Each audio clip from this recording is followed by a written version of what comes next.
संविधान संशोधन। ठीक है, चलिए देखिए, आइएगा आप बोर्ड पे।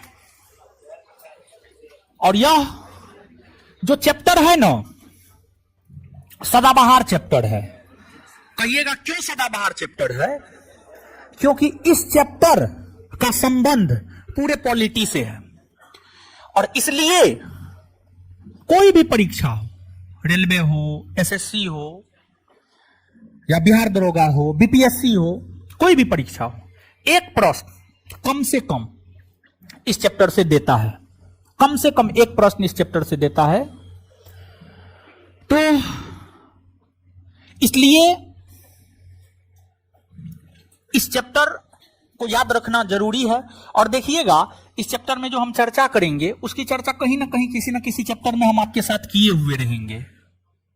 और आसान भी है, एक चीज को 2 बार आप जान लीजिएगा तो याद भी रहेगा, समझ लीजिएगा तो याद भी रहेगा। आप कोई भी परीक्षा जीएस आधारित देने जा रहे हैं, वनडे परीक्षा है,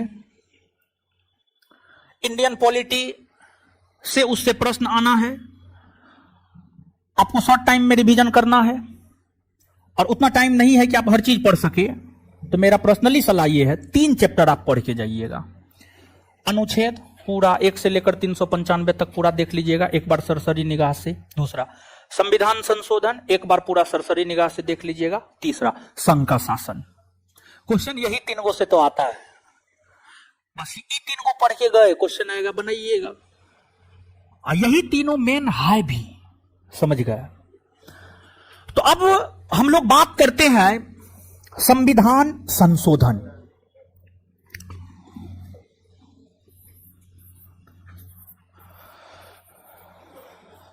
जानते हैं आज खाना नहीं खा पाए हैं, क्या बताएं आपको।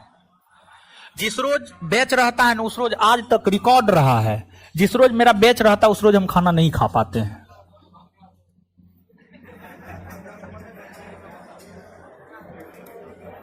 संविधान संशोधन, देखिए, हम आपको पिछले क्लास में यह बात समझाए थे कि जो आपको संविधान संशोधन है क्या है। संविधान में किसी प्रावधान को जोड़ना या किसी को हटा देना ही संविधान संशोधन है। अब संविधान में किसी प्रावधान को जोड़ने या किसी प्रावधान को हटाने के लिए, संविधान में किसी प्रावधान को जोड़ने या किसी प्रावधान को हटाने के लिए संविधान संशोधन विधेयक लाया जाता है। संविधान संशोधन विधेयक लाया जाता है। अब संविधान संशोधन विधेयक लाया जाता है। अब प्रश्न यह उठता है कि संविधान संशोधन विधेयक किस सदन में लाया जाता है, किस सदन में लाया जाता है। देखिए, आप याद कीजिए, हम आपको इससे पहले भी बताए हैं विधेयक के विषय में। हम आपको बताए हैं विधेयक 4 प्रकार का होता है: सामान्य विधेयक, धन विधेयक, वित्त विधेयक, संविधान संशोधन विधेयक। संविधान संशोधन विधेयक, संविधान में किसी प्रावधान को जोड़ने या किसी प्रावधान को हटाने को लेकर संविधान संशोधन विधेयक लाया जाता है। अब प्रश्न यह उठता है कि विधेयक किस सदन में आता है, लोकसभा में आता है या राज्यसभा में आता है। दूसरा प्रश्न यह उठता है कि जैसे कुछ विधेयक होते हैं जिसको राष्ट्रपति के पूर्व अनुमति से लाया जाता है, और कुछ विधेयक ऐसे होते हैं जिसको राष्ट्रपति के पूर्व अनुमति से नहीं लाया जाता है। तो जो संविधान संशोधन विधेयक है, यह एक ऐसा विधेयक है जो राष्ट्रपति के बिना पूर्व अनुमति के आता है। राष्ट्रपति के बिना पूर्व अनुमति के आता है। राष्ट्रपति के बिना पूर्व अनुमति के आता है। दूसरी बात, जो संविधान संशोधन विधेयक है, यह संसद के किसी भी सदन में आ सकता है। यहां पे सुनिएगा आप।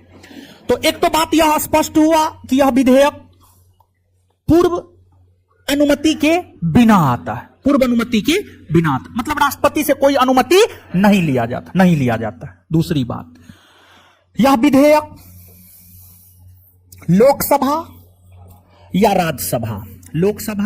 राज्यसभा किसी भी सदन में रखा जा सकता है, कोई भी सदन में।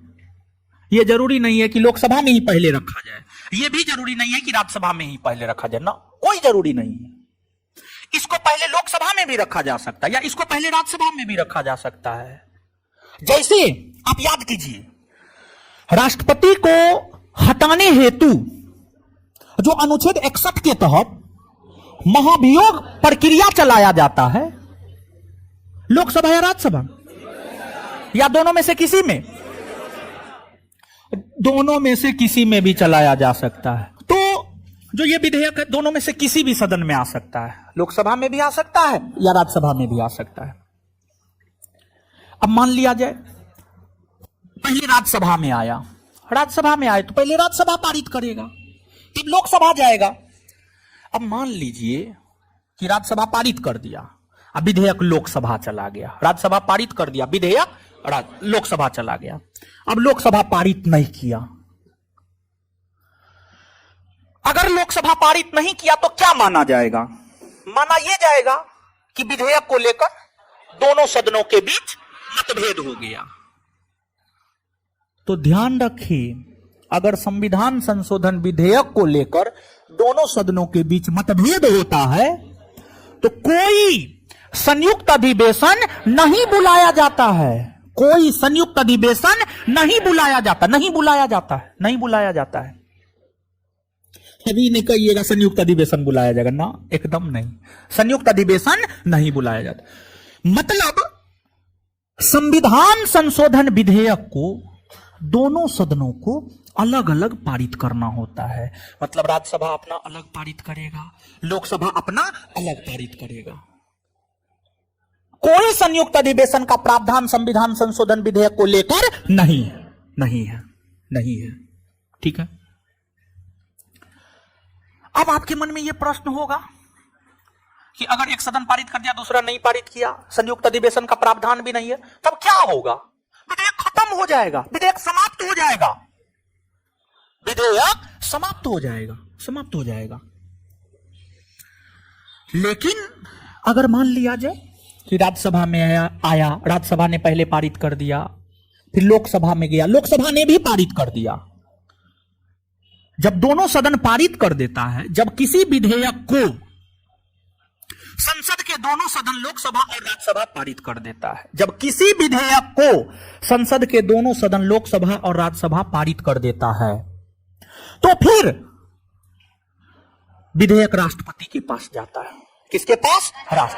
राष्ट्रपति के पास जाता है, राष्ट्रपति के पास। और जब विधेयक राष्ट्रपति के पास जाता है तो यहां पर संविधान संशोधन विधेयक के संदर्भ में, जैसे आप याद कीजिए, साधारण विधेयक के संदर्भ में याद कीजिए, साधारण विधेयक अगर राष्ट्रपति के पास गया, राष्ट्रपति का मन है स्वीकृति देने का तो देगा, नहीं मन है नहीं देगा। मतलब साधारण विधेयक को राष्ट्रपति रोक सकता है, यानी वीटो का प्रयोग कर सकता है। वीटो एक लैटिन भाषा का शब्द है जिसका शाब्दिक अर्थ क्या होता है? रोकना। तो साधारण विधेयक को राष्ट्रपति रोक सकता है, लेकिन संविधान संशोधन विधेयक को लेकर राष्ट्रपति को ऐसा कोई अधिकार नहीं होता है। संविधान संशोधन विधेयक को लेकर राष्ट्रपति को ऐसा कोई अधिकार नहीं होता है।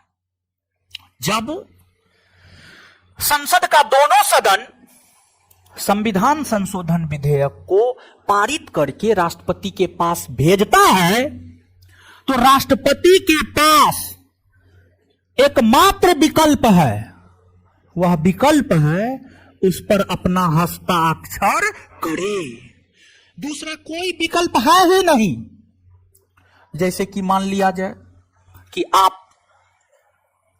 आपका शादी लगा, आप लड़की वाला से पैसा ले लिए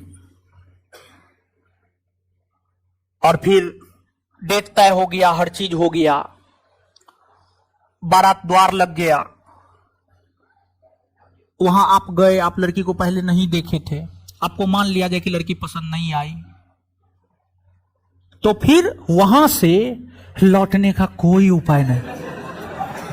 अगर लौटने का प्रयास कीजिएगा तो थुड़ा जाइएगा, यानी पिता जाइएगा।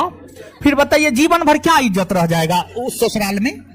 तो अगर ऐसा कभी आपके साथ होगा, एकदम भागिएगा नहीं, एकदम प्यार से जो है ठीक है लड़की को बोल दीजिएगा जो हम सोचते हैं। हो सकता है हम यहां पे गलत भी हो, ठीक है। जो हम सोचते हैं बोल दीजिएगा कि अभी तो भी स्थिति और परिस्थिति ऐसा है कि हमको तो तुम्हारा होना ही पड़ेगा, लेकिन तुम कभी ये मत सोचना कि हम तुम्हारा 100% हो जाए। बस इतना बात बोलिएगा, इतना काम खत्म है, समझे। इतना बात बोल दीजिएगा और ब्याह के ले आइएगा। अगर वो फिर भी नहीं मानी तो ब्याह के ले आइएगा। अगर वो ज्यादा इधर उधर करेगी तो आप उसको बोलिएगा कि हम तो तुमको बोले ही थे, हम तुम्हारा 100% कभी नहीं हो सकते हैं, समझे। चलिए, तो ये तो कहिएगा बहका रहे हैं। चलिए, तो खैर आपका इच्छा हो, आपको जो करना है। चलिए अब यहां आइए।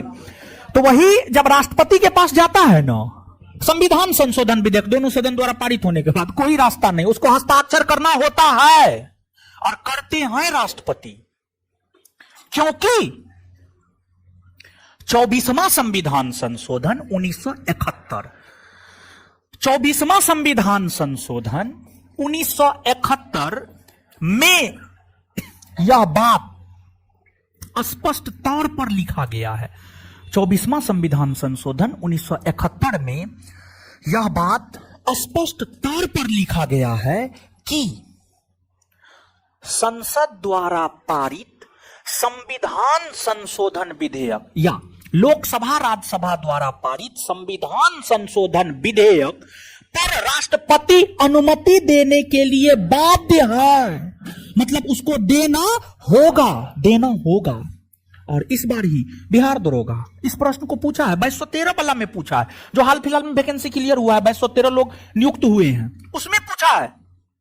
और हमको लगता है मेंस में पूछा है, किस संविधान संशोधन के तहत राष्ट्रपति को, किस संविधान संशोधन के तहत राष्ट्रपति को संविधान संशोधन विधेयक पर अनुमति देने के लिए बाध्य बनाया गया है। तो इसका उत्तर होगा 24वां संविधान संशोधन 1971। 24वां संविधान संशोधन 1971। यह बात ठीक है। मतलब संविधान संशोधन विधेयक पर राष्ट्रपति को अनुमति देना ही होगा, यह बात स्पष्ट है। अब देखिएगा, एक चीज और समझिएगा, कुछ ऐसे प्रावधान हैं जिसमें संसद भी संशोधन नहीं कर सकता है, तो उस विषय में हम आपको बताते हैं। देखिए यहां पे समझिएगा, अब आप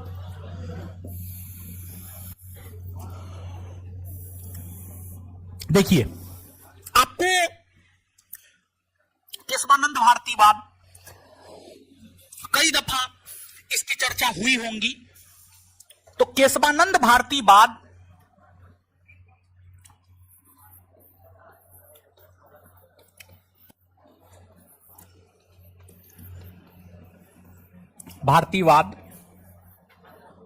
जानते हैं, केशवानंद जो है ना एक मठ का पुजारी था। जमीन विवाद को लेकर जो है सुप्रीम कोर्ट में केस किया था। उसी संदर्भ में सुप्रीम कोर्ट ने जो जजमेंट दिया है, उसी जजमेंट को केशवानंद भारती बनाम केरल राज्यवाद कहा जाता है। और इस वाद में सुप्रीम कोर्ट ने जजमेंट 24 अप्रैल 1973 को दिया है। इस वाद में सुप्रीम कोर्ट ने अपना जजमेंट जो है 24 अप्रैल 1973 को दिया है। और 24 अप्रैल 1973 को जो केशवानंद भारतीवाद का जजमेंट आया है, इस जजमेंट में सुप्रीम कोर्ट ने संविधान के मूल ढांचा का सिद्धांत दिया। संविधान के मूल ढांचा, संविधान के बेसिक स्ट्रक्चर का सिद्धांत दिया।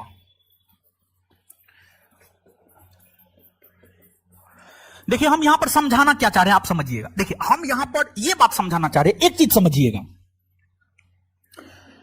जो भारत का संविधान है ना, भारत के संविधान में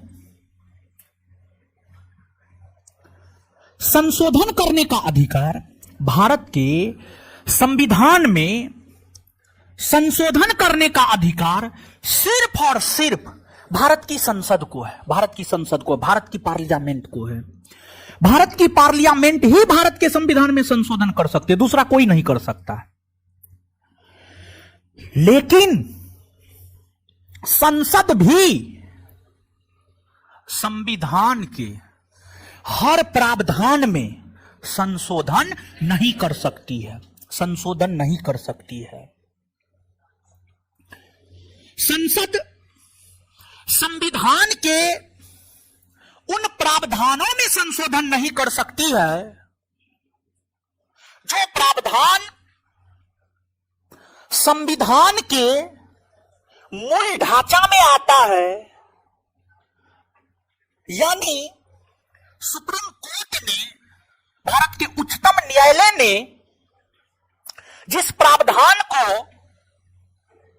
संविधान के बेसिक स्ट्रक्चर में, संविधान के मूल ढांचा में शामिल किया है, उसमें संसद को भी औकात नहीं है कि वो संशोधन कर सकती है।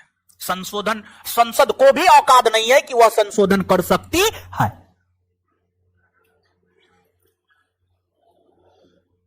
अब आप कहिएगा संविधान के मूल ढांचा का सिद्धांत क्या है जिसमें संसद संशोधन नहीं कर सकती है?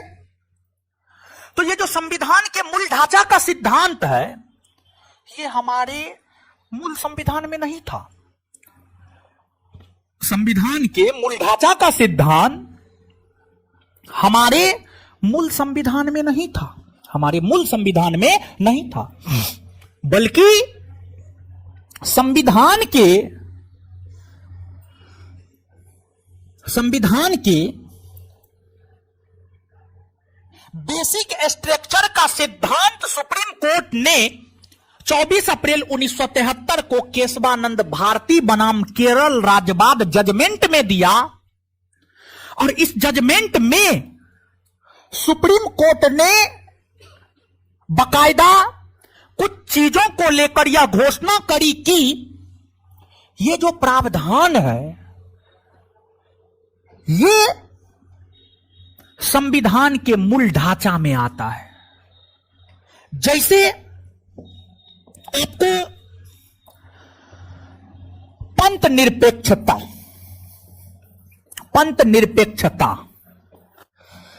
निरपेक्षता शब्द का प्रयोग हमारे संविधान में कहां है?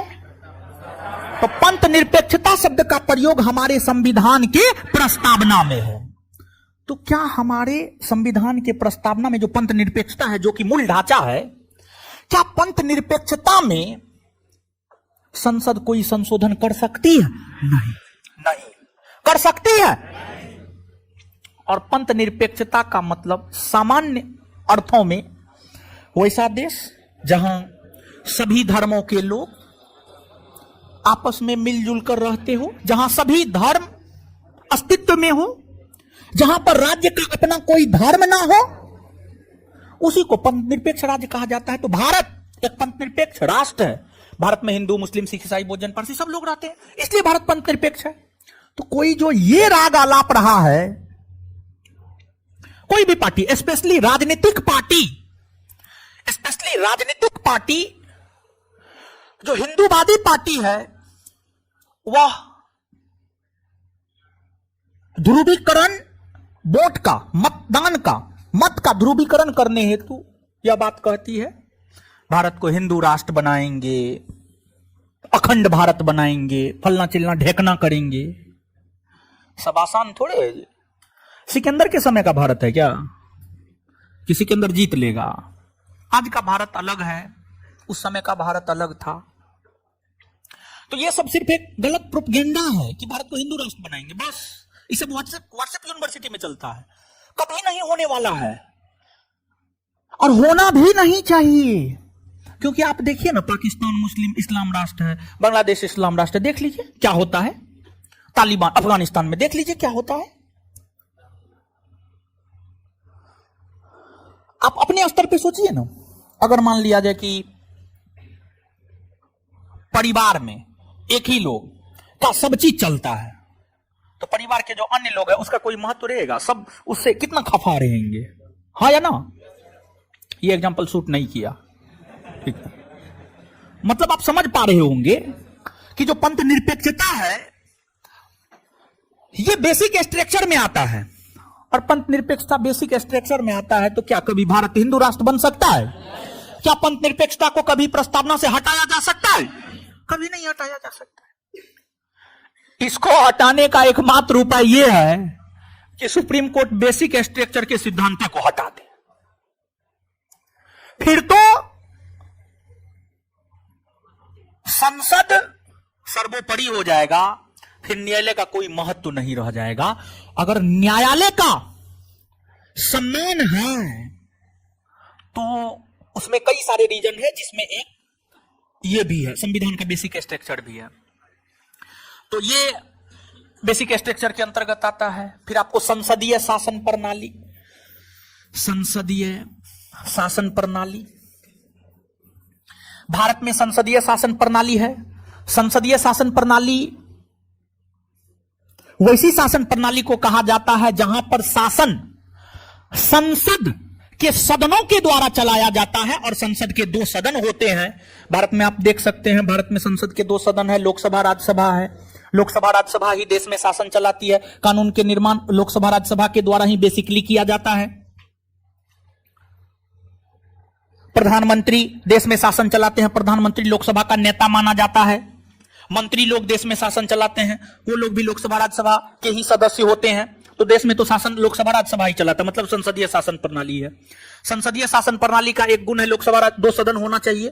तो लोकसभा राज्यसभा इसलिए है, कभी भी दोनों सदनों को भी समाप्त नहीं किया जा सकता। अगर कोई कहेगा हम लोकसभा को ही समाप्त कर देंगे, ये पॉसिबल नहीं है। कोई कहेगा राज्यसभा को समाप्त कर देंगे, ये भी पॉसिबल नहीं है, क्योंकि संसदीय शासन प्रणाली के लिए दो सदन का होना जरूरी है। तो ये दोनों सदन कभी समाप्त नहीं हो सकता है, ये दोनों सदन कभी भी समाप्त नहीं हो सकता। संसदीय शासन प्रणाली हो गया। इसके बाद आपको अनुच्छेद 14, अनुच्छेद 14 को याद कीजिए। अनुच्छेद 14 में दो बात है, विधि के समक्ष समानता और विधि का समान संरक्षण। विधि के समक्ष समानता ब्रिटेन से, विधि का समान संरक्षण अमेरिका से। अनुच्छेद 14 में भी जो प्रावधान है ना, वो भी बेसिक स्ट्रक्चर के अंतर्गत आता है, वो भी कभी समाप्त नहीं हो सकता है। और जानते हैं, अनुच्छेद 14 ही एक ऐसा अनुच्छेद है जो राजनेता तक को नहीं छोड़ता है, और उसको भी जेल में चक्की पिसिंग करना होता है। अगर विधि के समक्ष समानता वाली बात नहीं होती तो लालू यादव का तो पहुंच सीधा प्रधानमंत्री राष्ट्रपति तक है, कि था कि नहीं था? तो जेल जाते नहीं जाते। और सब नेता एक ही चट्टा बट्टा का आदमी होता है, वो दिखाने के लिए अलग है, वो जनता के सामने अलग है, सब एक है, समझ गए आप? दक्षिण भारत का एक मूवी देख लीजिएगा, आई एम भारत या ऐसे कुछ है, महेश बाबू है, आई एम भारत ही है, ऐसे कुछ है उसमें। हाँ, सीएम बनता है, वो सीएम बनता है, सीएम वो बनता है, हमको लगता है हाँ बनता है ना। महेश बाबू का मूवी है, देखिएगा, उसमें भारत की पॉलिटिक्स को समझाया गया है, समझे? तो आपको इसको नहीं समाप्त किया जा सकता है। इसके बाद संविधान सर्वोच्च होगा, संविधान सर्वोच्च होगा, संविधान सर्वोच्च होगा। फिर इसके बाद स्वतंत्र न्यायपालिका, न्यायपालिका स्वतंत्र होगी, न्यायपालिका स्वतंत्र होगी, इसको समाप्त नहीं किया जा सकता है। फिर आपको संसद की संविधान में संशोधन करने की सीमित शक्ति, मतलब संसद जो संविधान में संशोधन करता है उसका भी एक सीमा है। ऐसा नहीं कि संविधान में संशोधन करने का अधिकार है तो संसद कुछ हो कर लेगा, ऐसा नहीं है, बल्कि उसकी भी जो है, उसका भी जो है एक दायरा है। और देखिए, भारत का संविधान हम लोगों को बहुत अधिकार देता है, भारत का संविधान हम लोगों को बहुत अधिकार देता है, लेकिन एक सीमा के भीतर। जैसे हमको बोलने का अधिकार है, अनुच्छेद 19 जब आप संविधान में पढ़े, आप तो पढ़े ही, हम तो पढ़ाए आपको, हमको तो लग रहा नया बैच ले रहे हैं ना, आप तो पढ़े हैं, ठीक है, सॉरी। अनुच्छेद 19 में वाक्य एवं अभिव्यक्ति यानी बोलने की आजादी है, वाक्य एवं अभिव्यक्ति यानी बोलने की आजादी है। तो अब आपको बोलने का आजादी है तो आप कुछ हो बोल दीजिएगा, भारत मुर्दाबाद का नारा लगा दीजिएगा, नहीं। देश विरोधी नारा लगा दीजिएगा, नहीं। वैसी कोई भी बात आप नहीं बोल सकते हैं जो देश की एकता, अखंडता और संप्रभुता को प्रभावित करता है। अगर आप ऐसा करते हैं और करते हुए पाए जाते हैं तो आप पर मुकदमा होगी और जेल में चक्की पीसी, समझ गए? तो बोलने का अधिकार है, एक सीमा के भीतर है। फिर आपको व्यवसाय करने का अधिकार भी अनुच्छेद 19 देता है। तो क्या आप भारत में अफीम बेचने लगिएगा, हेरोइन बेचने लगिएगा, बिहार में शराब बेचने लगिएगा? नहीं, वैसा कोई भी व्यवसाय करने का अधिकार नहीं है जो प्रतिबंधित है। जैसे बिहार में आप शराब का व्यापार नहीं कर सकते हैं, हाँ, चुरा करके गलत तरीका से तो आप कुछ भी कर सकते हैं महाराज, समझ गए? तो संसद को संशोधन करने की शक्ति है संविधान में, पूरे संविधान में। लेकिन अब इसका यह मतलब नहीं है कि संसद कुछ भी कर दे ना, ऐसा नहीं है। सीधा सीधा नहीं सोचना है, सीधा सीधा कुछ नहीं है, समझे? तो यहां तक चीज समझ में आया। और यहां पर एक बात समझाएंगे, ठीक है? यहां पर एक बात और थोड़ा सा समझाते हैं, समझिएगा। देखिए, आप याद कीजिए, जब हम आपको भारतीय संविधान का अनुच्छेद 111 समझा रहे थे। भारतीय संविधान के अनुच्छेद 111 में क्या है बताइए तो? राष्ट्रपति के वीटो का अधिकार, राष्ट्रपति के वीटो का अधिकार, ठीक है? राष्ट्रपति के वीटो का अधिकार है, ठीक है? वहां पर हम आपको ये बात समझाए हैं कि वीटो कितने प्रकार के होते? 4। कितने प्रकार के? 4 प्रकार के। आत्यांतिक वीटो, निलंबनकारी वीटो, पॉकेट वीटो, विशेषित वीटो। भारत के राष्ट्रपति को एक वीटो के प्रयोग का अधिकार नहीं है। कौन है? विशेषित वीटो। क्या भारत के राष्ट्रपति विशेषित वीटो का प्रयोग करते हैं? लेकिन क्या क्या अमेरिका के राष्ट्रपति विशेषित वीटो का प्रयोग करते हैं? इसका क्या मतलब है यहां पे समझिएगा। वहां पर भी समझाए होंगे हम, पता नहीं समझाए या नहीं समझाए, समझाए थे, लेकिन यहां पर जो है थोड़ा सा इससे रिलेटेड है। वहां पर जितना समझे ना उससे थोड़ा सा आगे यहां पर देखना होगा। देखिए, विशेषित वीटो के प्रयोग का अधिकार, विशेषित वीटो के प्रयोग का अधिकार भारत के राष्ट्रपति को नहीं है। भारत के राष्ट्रपति को नहीं है, अमेरिका के राष्ट्रपति को है।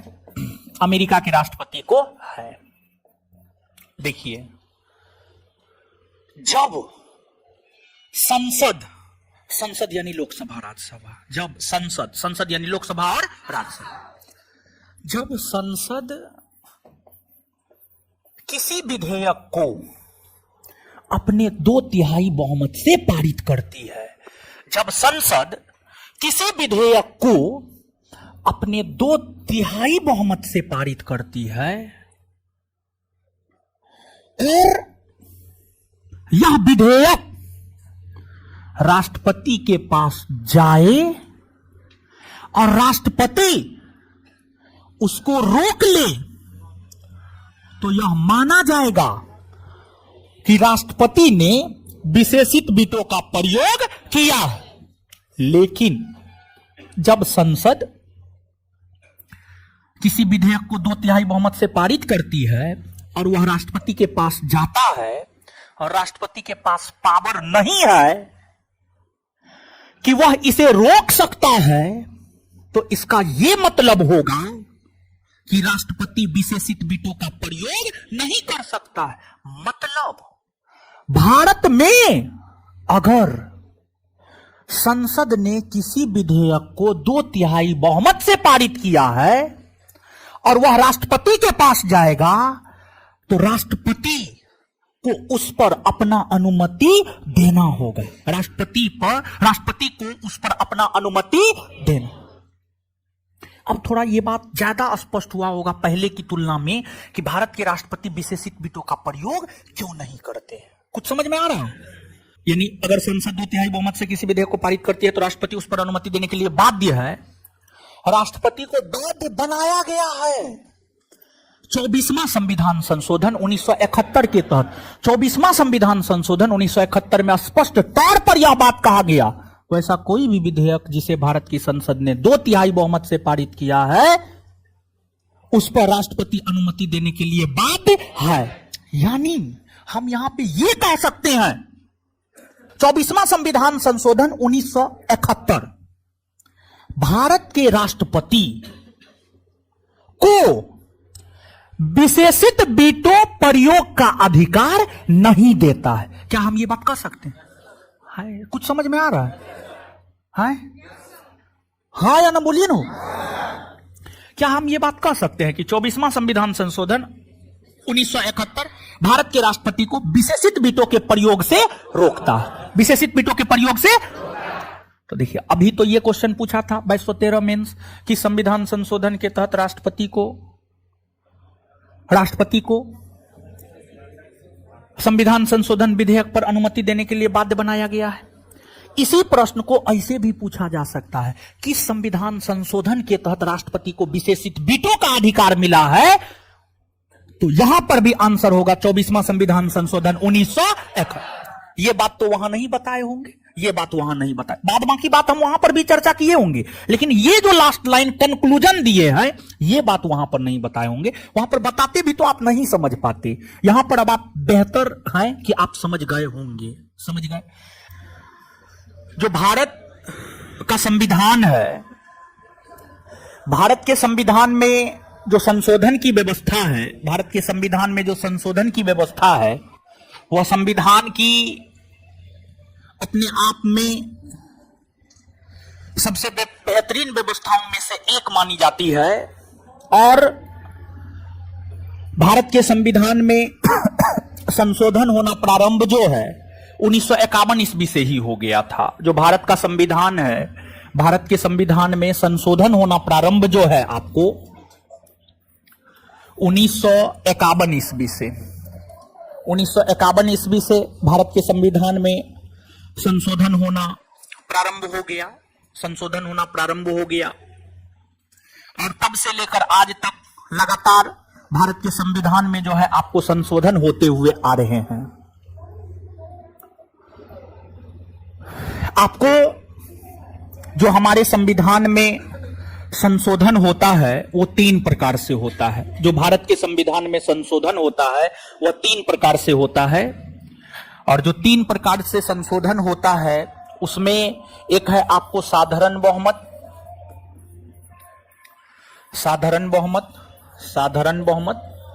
एक है विशेष बहुमत,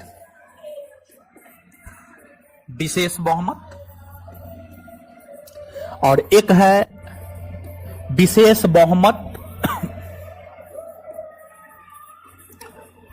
बहुमत तथा आधे से अधिक राज्यों का समर्थन। आधे से अधिक राज्यों का समर्थन। आधे से अधिक राज्यों का समर्थन। अब देखिए ये साधारण बहुमत क्या होता है, विशेष बहुमत क्या होता है, और विशेष बहुमत क्या होता है, और विशेष बहुमत तथा आधे से अधिक राज्यों का समर्थन क्या होता है। देखिए, भारतीय संविधान में कुछ प्रावधानों में संशोधन इस तरीका से होता है, कुछ प्रावधानों में संशोधन इस तरीका से, और कुछ प्रावधानों में संशोधन इस तरीका से।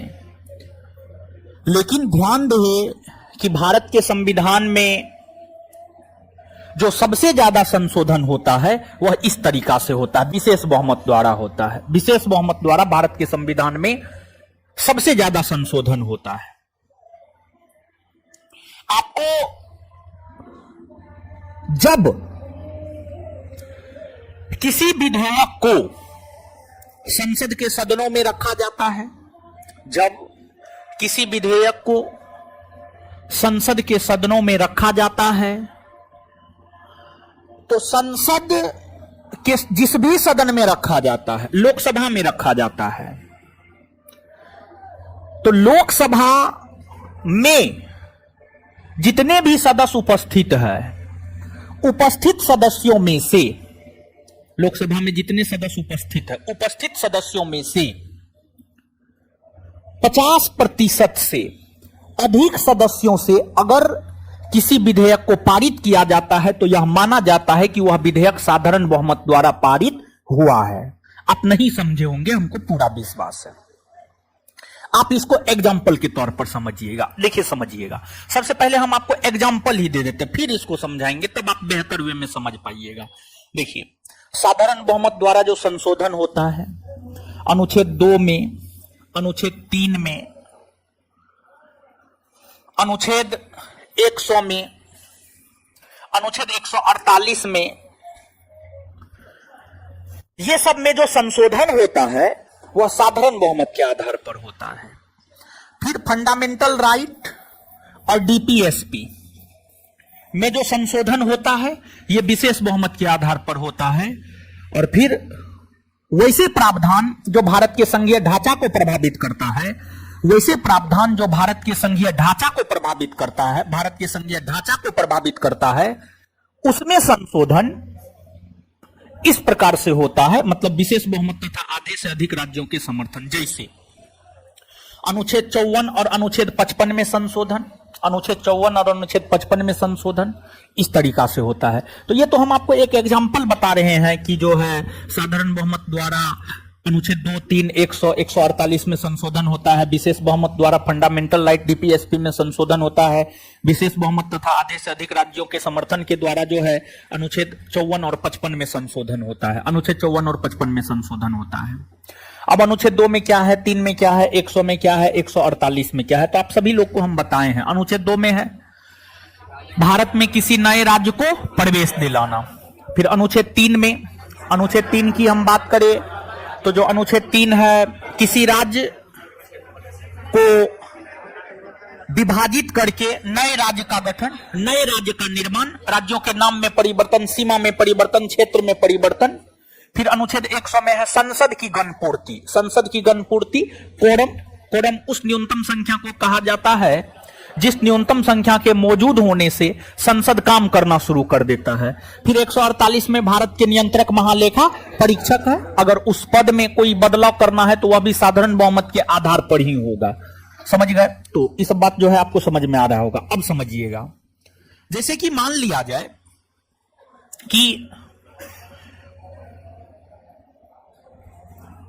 जाए कि किसी राज्य का विभाजन कर नए राज्य का निर्माण करना है। मान लिया जाए कि उत्तर प्रदेश का विभाजन करके एक नया राज्य बनाना है, उत्तर प्रदेश का विभाजन करके एक नया राज्य बनाना है, तो यह काम तो अनुच्छेद 3 के तहत होगा, हाँ या ना?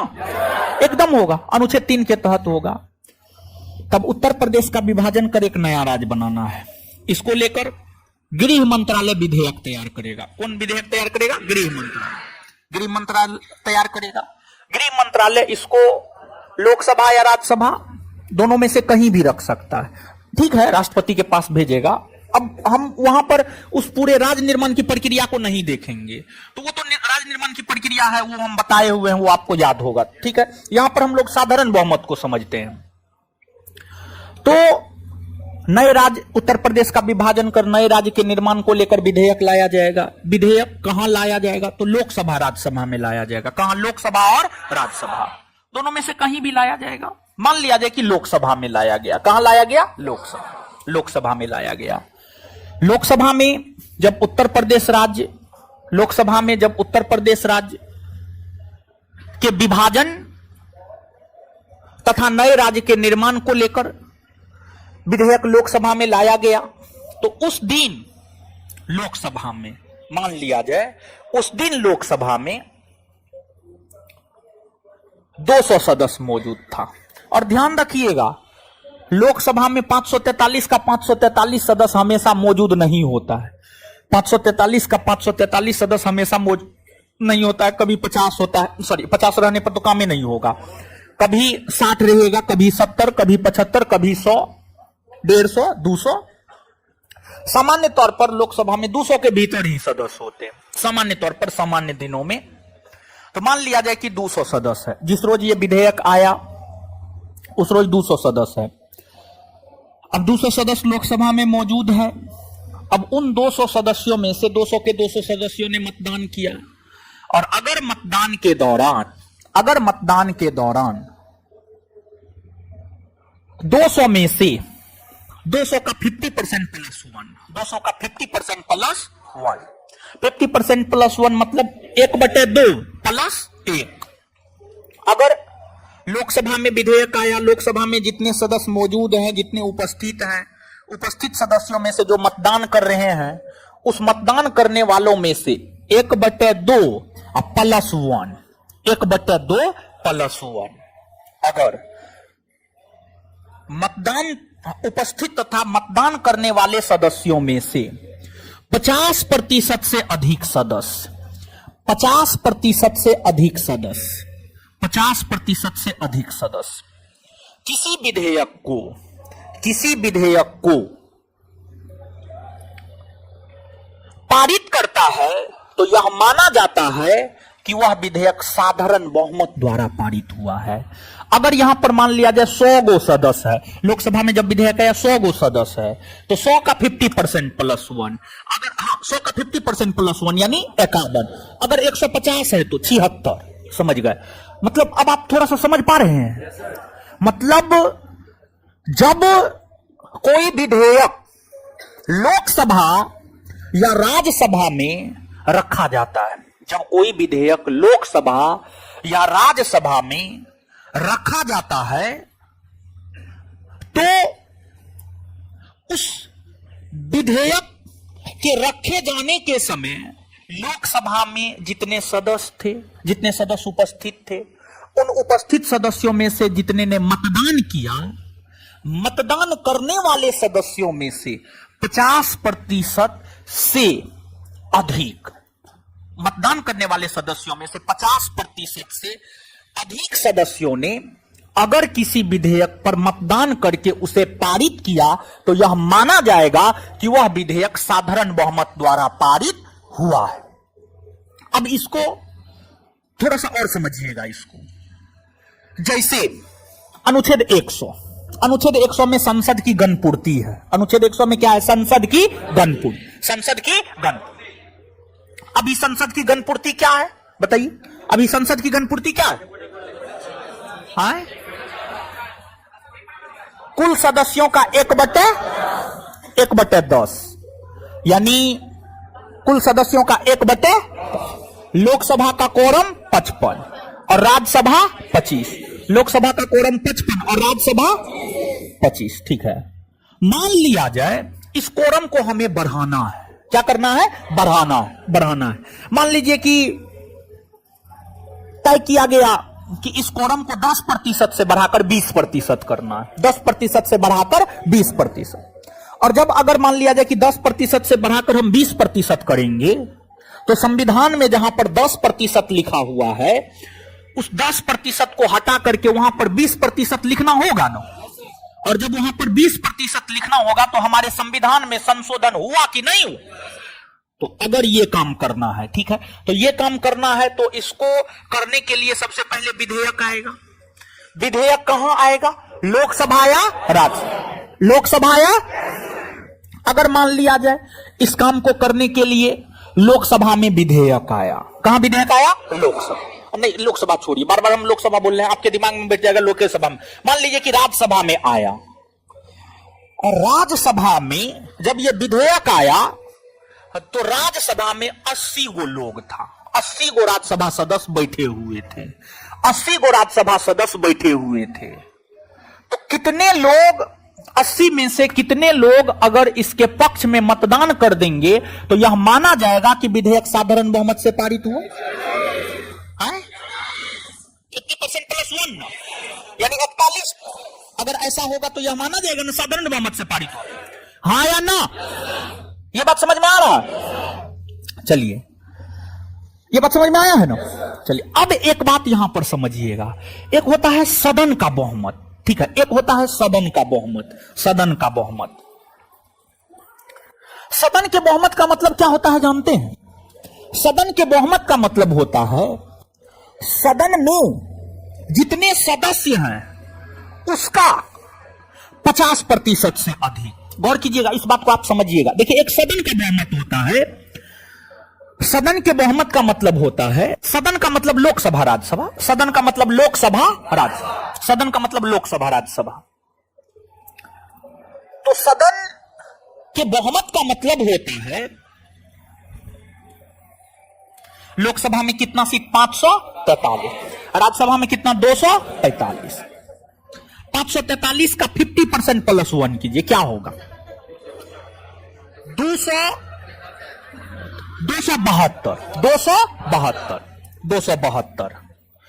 तो लोकसभा सदन का बहुमत है 272।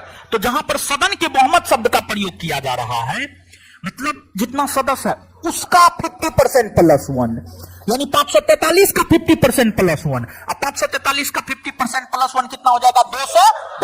272। अब राज्यसभा का बहुमत, राज्यसभा के सदन का बहुमत, तो 245 का 50% प्लस 1 कीजिए, 123। एक बात बताइए आप हमको यहां पर कि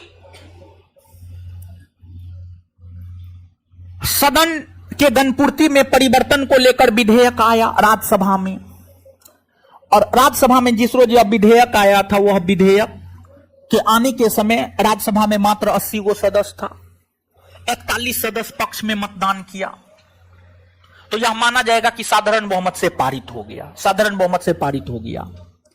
तो एक बात बताइए, क्या ये जो साधारण बहुमत है सदन के बहुमत को क्लियरिफाई करता है?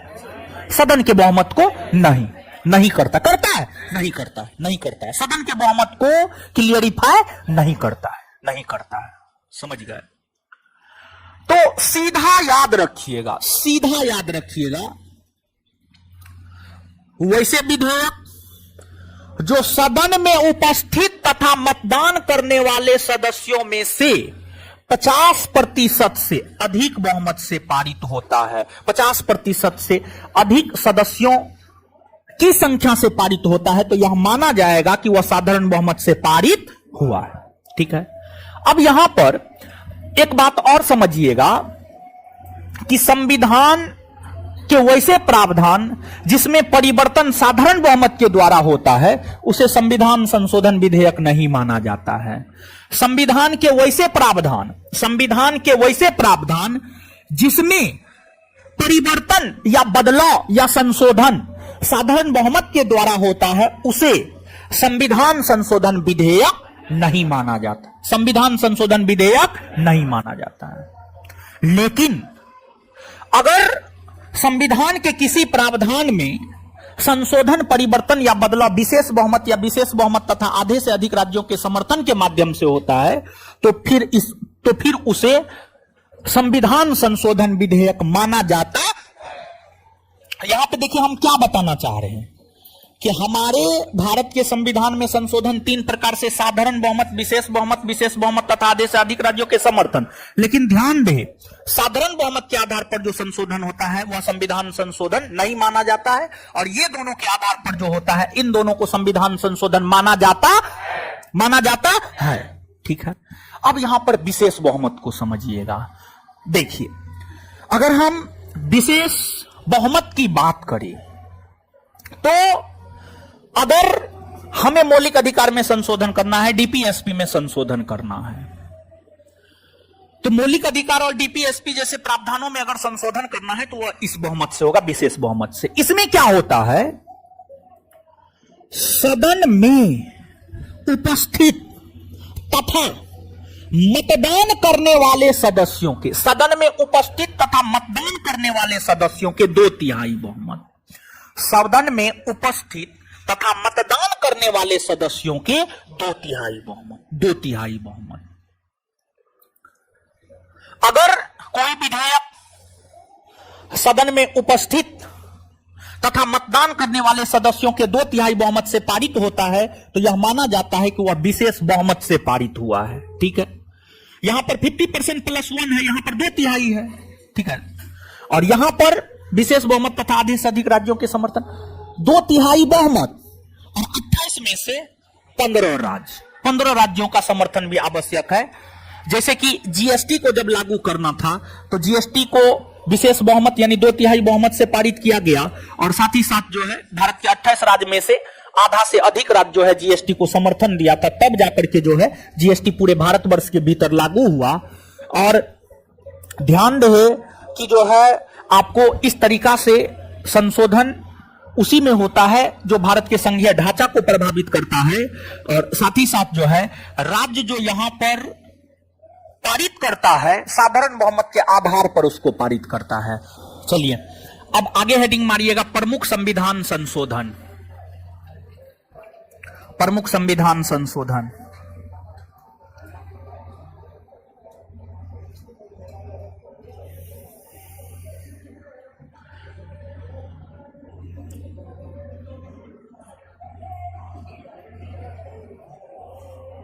प्रमुख संविधान संशोधन देखिए, अब आइएगा यहां पर समझिएगा और देखिए ध्यान दीजिएगा।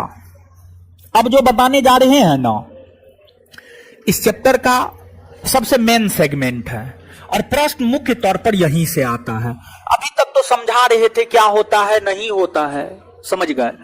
तो अब परीक्षा के दृष्टिकोण से याद रखने वाला बात हम आपको बता रहे हैं और आगे हम आपको लिखा देंगे। ठीक है, तब आइएगा आप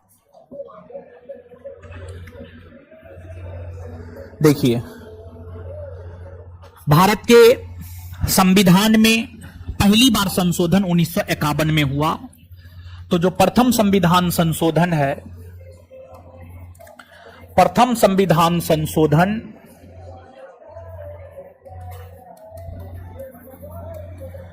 1951 में हुए थे। प्रथम संविधान संशोधन जो है आपको 1951 में हुए थे। जब यह संविधान संशोधन हुआ था तो स्वाभाविक सी बात है कि उस समय हमारे देश के प्रधानमंत्री नेहरू जी रहे होंगे। नेहरू जी ही थे, पंडित जवाहरलाल नेहरू। और प्रथम संविधान संशोधन के तहत भारतीय संविधान में नवीं अनुसूची जोड़ी गई। भारतीय संविधान में नवीं अनुसूची जोड़ी गई और नवीं अनुसूची जोड़कर जो है इसमें भूमि सुधार को शामिल किया गया। और देखिए क्या भूमि सुधार किया गया। देखिए, जब देश को 1947 ईस्वी में आजादी मिली थी तो आजादी के समय जो है भारत के बहुत सारे लोग ऐसे थे जो जमींदार थे, जिनके पास हजारों एकड़ भूमि थी। वही दूसरी तरफ भारत के बहुत सारे लोग ऐसे थे, भारत के बहुत सारे लोग ऐसे थे जिनके पास रहने तक के लिए भूमि नहीं था। तो फिर जमींदारों से भारत सरकार भूमि ले लिया और वो भूमि लोगों के बीच बांटा और इसको लेकर एक सामाजिक आंदोलन भी चलाया गया था जिसे भूदान आंदोलन कहा जाता है। तो एक प्रकार से हम यह भी कह सकते हैं कि इस प्रथम संविधान संशोधन के माध्यम से नवीं अनुसूची जोड़कर जो भूमि सुधार को शामिल किया गया, यहां पर यह भी कहा जा सकता है कि इसके तहत जो है भारत में जमींदारी प्रथा का उन्मूलन किया गया, जमींदारी प्रथा को समाप्त किया गया। इसके तहत जो है हम यह भी कह सकते हैं कि भारत में जमींदारी प्रथा को क्या किया गया, समाप्त किया गया, जमींदारी प्रथा को समाप्त किया गया। इसके बाद अगला और महत्वपूर्ण संविधान संशोधन है सातवां संविधान संशोधन। सातवां संविधान संशोधन 1956 में हुए थे और सातवां संविधान संशोधन जब 1956 में हुआ था तो इस समय में भी हमारे देश के जो प्रधानमंत्री थे पंडित नेहरू ही थे। और इस संविधान संशोधन का काफी ज्यादा खासा महत्व है। क्यों काफी ज्यादा खासा महत्व है? तो इस संविधान संशोधन के महत्व का पहला कारण यह है कि इस संविधान संशोधन के तहत लोकसभा में सीटों की संख्या में इजाफा की गई। भारत के मूल संविधान में लोकसभा में सीटों की संख्या 500 निर्धारित की गई थी।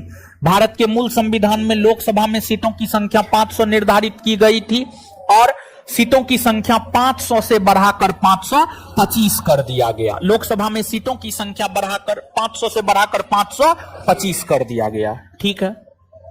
इसके बाद दूसरा, इस संविधान संशोधन के तहत जो है भारत में राज्यों का पुनर्गठन किया गया। भारत में राज्यों का पुनर्गठन किया गया। और एक बात समझिएगा, जो भारत का मूल संविधान है, हम आपसे पूछते हैं, अंतिम चैप्टर पढ़ा रहे हैं, हमारा पूछना हक है। जो भारत का मूल संविधान है, मूल संविधान में भारत के राज्यों को कितने वर्गों में बांटा गया था? कितने? 4। भाग क, ख, ग, घ। भाग क में बड़े देशी रियासत, ख में छोटे देशी रियासत और ग में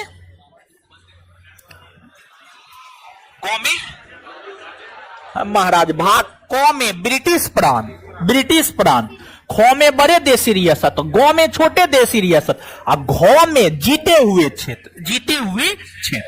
तो इस प्रकार से मूल संविधान में बांटा गया था भारतीय राज्यों को 4 भागों में, क, ख, ग, घ। इस व्यवस्था को समाप्त कर दिया गया और इस व्यवस्था को समाप्त करके जो है, इसके स्थान पर जो है राज्यों का पुनर्गठन करते हुए भारत को 14 राज्य और 6 केंद्र शासित प्रदेश में बांटा गया। 14 राज्य और 6 केंद्र शासित प्रदेश में बांटा गया। ठीक है। तो इसके तहत भारत में राज्यों का पुनर्गठन किया गया और राज्यों का पुनर्गठन करते हुए मूल संविधान में जो भारतीय राज्यों को 4 वर्गों में ABCD या अ ब या क ख ग घ में बांटा गया था, उसको समाप्त कर दिया गया और उसको समाप्त करके जो है उसके स्थान पर भारत के राज्यों को 14 राज्य और 6 केंद्र शासित प्रदेश में बांटे गए। फिर जो भारत का मूल संविधान है, भारत का मूल संविधान यह कहता है कि प्रत्येक राज्य में एक उच्च न्यायालय होगा। प्रत्येक राज्य में एक उच्च न्यायालय होगा। भारत का मूल संविधान यह कहता है, भारत का मूल संविधान जो है आपको यह कहता है। लेकिन 7वां संविधान संशोधन 1956 में यह प्रावधान किया गया कि 2 या 2 से अधिक राज्यों के लिए एक उच्च न्यायालय हो सकता है। तो 2 या 2 से अधिक राज्यों के लिए एक उच्च न्यायालय, एक हाई कोर्ट हो सकता है। यह प्रावधान 7वां संविधान संशोधन 1956 में ही किए गए। इसके बाद जब आप भारतीय संविधान को पढ़ेंगे तो जो भारत का संविधान है, भारत का संविधान यह कहता है कि प्रत्येक राज्य में एक राज्यपाल होगा। प्रत्येक राज्य में, मूल संविधान यह कहता है प्रत्येक राज्य में एक राज्यपाल होगा। मूल तौर पर जो है भारतीय संविधान का अनुच्छेद 153 कहता है प्रत्येक राज्य में एक राज्यपाल होगा। लेकिन बाद में जाकर जब 7वां संविधान संशोधन हुआ तो इसमें यह प्रावधान किया गया कि एक ही व्यक्ति 2 राज्य या 2 से अधिक राज्यों का भी राज्यपाल बन सकता है। एक ही व्यक्ति 2 राज्य या 2 से अधिक राज्यों का भी राज्यपाल बन सकता है। एक ही व्यक्ति 2 राज्य या 2 से अधिक राज्यों का भी राज्यपाल बन सकता है। ठीक है। तो जो है आपको 7वां संविधान संशोधन 1956 यह कहता है कि एक ही व्यक्ति 2 या 2 से अधिक राज्यों का भी राज्यपाल बन सकता है। तो ये तमाम प्रकार के प्रावधान 7वां संविधान संशोधन 1956 के तहत किए गए। देखिए, इसके बाद जो अगला महत्वपूर्ण संविधान संशोधन है, नमा संविधान संशोधन है। नमा संविधान संशोधन 1960 में हुआ था। नमा संविधान संशोधन 1960 के तहत भारत और पाकिस्तान के बीच भूमि समझौता हुआ। भारत और पाकिस्तान के बीच भूमि समझौता हुआ। ठीक है। देखिए, आप सभी लोग जानते हैं कि जब भारत का विभाजन हुआ तो पाकिस्तान का निर्माण हुआ। 2 पाकिस्तान बना था, पूर्वी पाकिस्तान और पश्चिमी पाकिस्तान। तो ये आपको पश्चिमी पाकिस्तान था, समझ गए, पश्चिमी पाकिस्तान था। और ये आपको पूर्वी पाकिस्तान, पूर्वी पाकिस्तान। और पूर्वी पाकिस्तान ही आज क्या बन गया है? बांग्लादेश। और जानते हैं पूर्वी पाकिस्तान जो बांग्लादेश बना है, इसमें इंदिरा गांधी का सबसे बड़ा योगदान है। इंदिरा गांधी के कारण ही यह संभव हो पाया, समझे? तो इंदिरा गांधी की विदेश नीति बड़ी तागड़ा विदेश नीति हुआ करती थी अपने समय में, ठीक है। फिर मोदी जी का भी विदेश नीति ठीक है, ठीक है, ठीक है। आप गड़बड़ नहीं कर सकते हैं मोदी जी के विदेश नीति को, समझे? ठीक है, विदेश नीति ठीक है मोदी जी। चलिए, तो देखिए ध्यान दीजिएगा कि बेरुवारी, बेरुवारी, बेरुवारी एक क्षेत्र था। बेरुवारी एक क्षेत्र था, बंगाल में था। और बंगाल के बेरुवारी का क्षेत्र जो है पूर्वी पाकिस्तान को सौंपना था। तो बेरुवारी का क्षेत्र पूर्वी पाकिस्तान को सौंपने के लिए ही नवा संविधान संशोधन किया गया 1960 में। और इस नवे संविधान संशोधन के तहत बेरुवारी का क्षेत्र पाकिस्तान को सौंप दिया गया, पूर्वी पाकिस्तान को सौंप दिया गया। इसके बाद अगला है 15वां संविधान संशोधन। जो 15वां संविधान संशोधन है, 15वां संविधान संशोधन 1963 में हुआ था। 15वां संविधान संशोधन 1963 के तहत क्या हुआ था समझिएगा।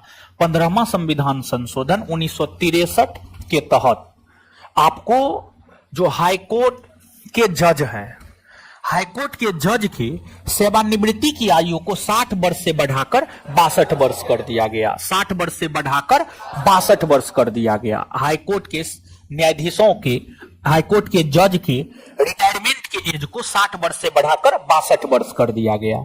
इसके बाद एक है 24वां संविधान संशोधन। 24वां संविधान संशोधन 1971 में हुआ था। और जो 24वां संविधान संशोधन 1971 में हुआ था, इसके दो महत्वपूर्ण प्रावधान हैं। एक प्रावधान तो यह है कि इस संविधान संशोधन में यह प्रावधान किया गया, इस संविधान संशोधन में जो है यह प्रावधान किया गया कि संसद फंडामेंटल राइट सहित पूरे संविधान में संशोधन कर सकती है। संसद फंडामेंटल राइट सहित पूरे संविधान में संशोधन कर सकती है। दूसरा प्रावधान यह किया गया कि राष्ट्रपति संविधान संशोधन विधेयक पर अनुमति देने के लिए बाध्य है। संविधान संशोधन विधेयक पर अनुमति देने के लिए क्या है? बाध्य है। संविधान संशोधन विधेयक पर अनुमति देने के लिए बाध्य है। ये दोनों प्रावधान 24वां संविधान संशोधन 1971 के तहत किए गए हैं। देखिए क्वेश्चन कैसे पूछता है, जैसे आपको पूछेगा, इस बार बिहार दरोगा 2213 का पूछा हुआ ये क्वेश्चन है कि कौन ऐसा संविधान संशोधन है जिसके तहत राष्ट्रपति को संविधान संशोधन विधेयक पर अनुमति देने के लिए बाध्य बनाया गया है? तो उत्तर होगा 24वां संविधान संशोधन 1971। मतलब प्रावधान दे देगा, कहेगा इसकी घोषणा कौन संविधान संशोधन करता है, समझ गए? तो इस रूप में प्रश्न पूछा जाता है। चलिए